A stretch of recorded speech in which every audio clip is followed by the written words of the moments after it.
you really know what you're having for dinner? The food you buy may not be what it seems. No, it's not just a waste of money. The I-Team found it could be dangerous. Leamanczyk takes a closer look at food fraud.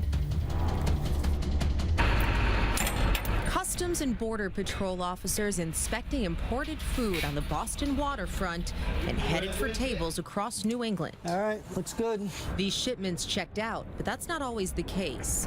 By some estimates, up to 10% of all food is either mislabeled, diluted, or misrepresented. It happens on a weekly basis. The I-Team went with federal inspectors as they checked shipping documents against the actual cargo. Foods that come in that, for example, are not FDA approved, we may not know what that food item is or whether if it's going to be harmful to the public. Strawberry preserves, we've seen where there's unsafe food dyes in that product. Some foods are misrepresented more often than others. For example, olive oil. A recent study at the University of California in Davis found that 70% of olive oils are different than what was promised on the label. Sometimes it's mixed with nut oils, and then there's allergens involved. Patrick Verdaro of Boston Olive Oil says products with high profit margins are likely targets for fraud. Some of it's even what's known as lampion oil, which is, not even supposed to be consumed. So there's a lot of fraud in the industry, and it's obviously for monetary gain. This is the tip of the iceberg. These are only reported cases. Dr. Amy Kircher is with the National Center for Food Protection and Defense, a laboratory set up after 9/11 to protect the nation's food supply. It is an international challenge in that our food is sourced from around the world.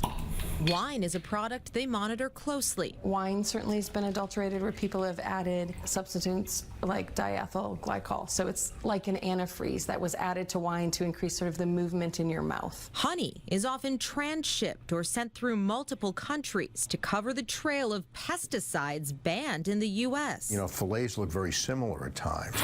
Species substitution is a growing problem with fish, with cheaper breeds being passed off as expensive ones.